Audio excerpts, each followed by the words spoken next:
Napoleon Hill spent 20 years studying the most successful men of his time. He interviewed hundreds of them.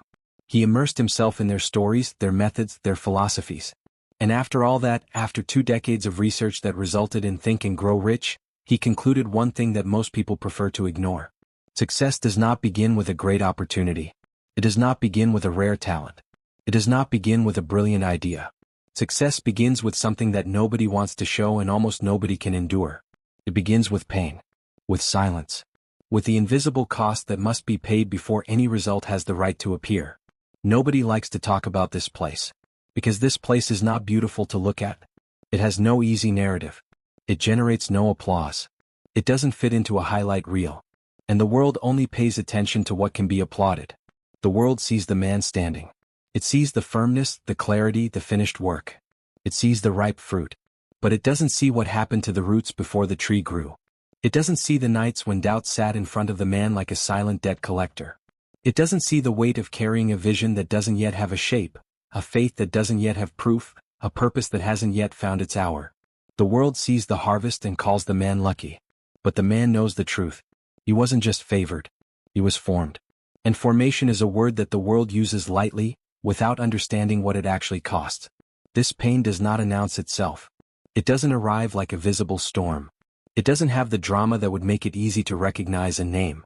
It enters as fatigue, as monotony, as the slow and silent sensation of doing what needs to be done while nothing around you seems to change.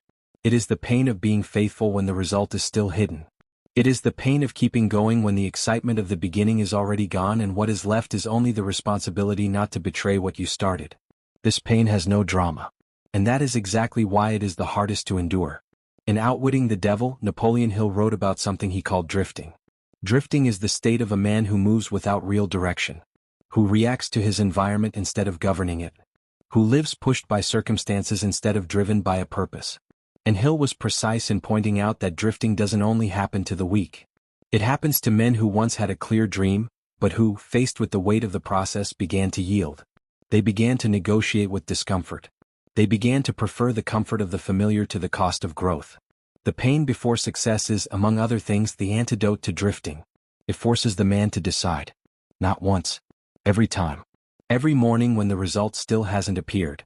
Every silence when nobody is watching. Every night when the temptation to quit sits at the table with the same naturalness of an expected guest. Pain forces the choice. And the repeated choice, made in silence, without an audience, without applause, is what Hill called a definite decision. The backbone of any real achievement. Pain asks, do you want greatness or just the decoration of it? Pain asks, would you still work if nobody saw the work? Pain asks, do you keep going when the excitement leaves and what remains is only duty? Pain asks, do you love the purpose or just the crowd that might gather if you win? These questions are not cruelty. They are selection. Success does not hand itself over to just anyone. It examines the foundation before leaning upon it. Maturity wants to know if the man has depth. Responsibility wants to know if he has character. Influence wants to know if he has humility. Self-mastery wants to know if he governs what exists inside him before wanting to govern anything outside. And the foundation that answers these questions is not built in visibility. It is built in silence. In the work nobody sees. In the decision nobody applauds. Nobody talks enough about the loneliness before success. Not the loneliness of being alone in a room. There is a loneliness deeper and stranger than that. It is the loneliness of being surrounded by people who still only know your old version. Who judge you by what you used to be.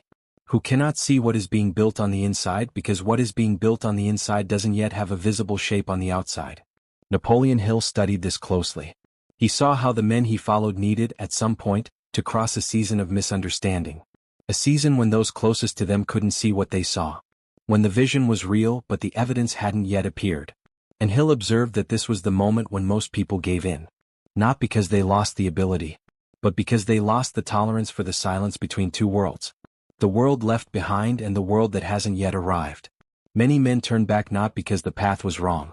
They turn back because they cannot endure the silence between the old life and the life that has yet to arrive.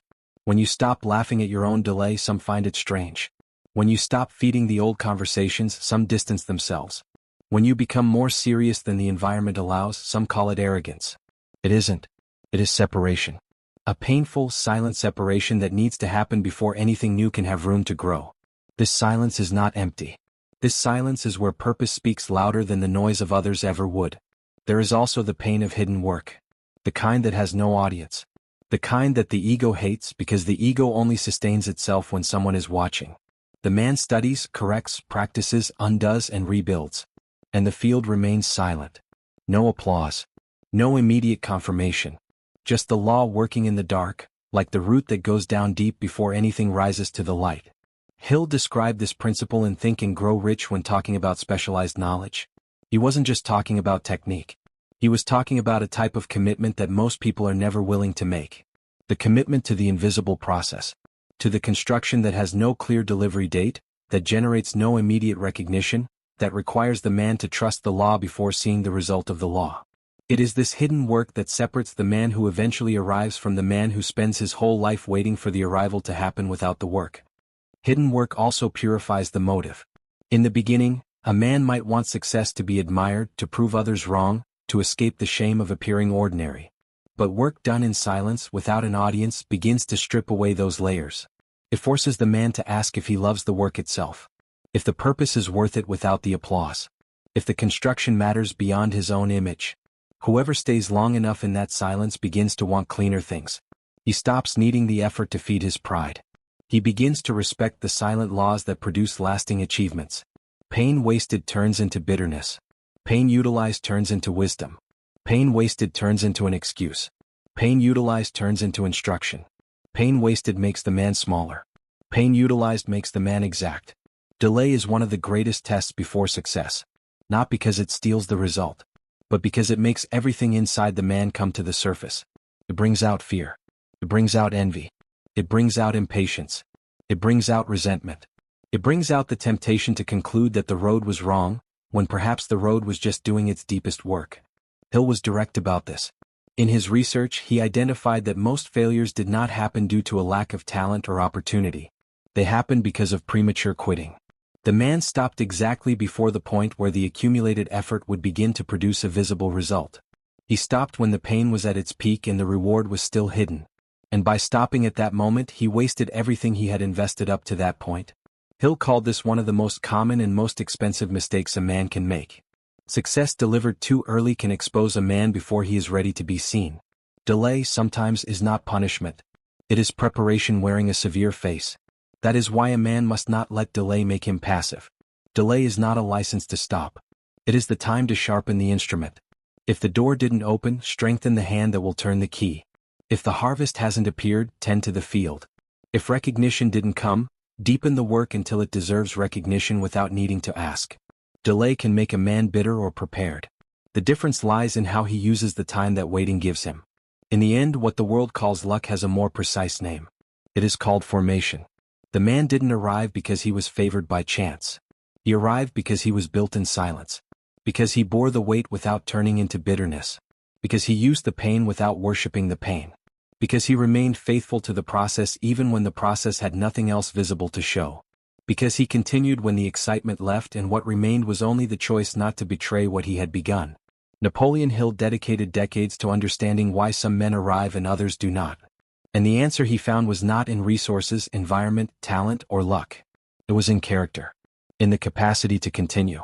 In the willingness to pay the invisible price, repeatedly, with no guarantee of a date, with no applause along the way, with no witness to validate the effort. It was in the strength to be formed without running away from the formation. This is what nobody photographs. This is what nobody applauds while it is happening. But it is the only foundation upon which a true life can be raised. Not the life that looks big on the outside. The life that is solid on the inside. The life that does not collapse when the weight increases, because the man was built exactly to carry that weight. Perhaps your pain is not failure. Perhaps it is formation. Perhaps the silence you are carrying is not abandonment. Perhaps it is the exact weight of something that is still being built inside you, before it can exist outside of you. Perhaps the delay that feels unfair is the only thing keeping you from arriving before you are ready to stay. The field that looks empty may be working in the only place you still cannot see. And when roots do their best work in the darkness, a man needs to learn not to despise the dark season just because it doesn't explain itself while it is still happening. Remain. Not because it is easy. Because you are still being made.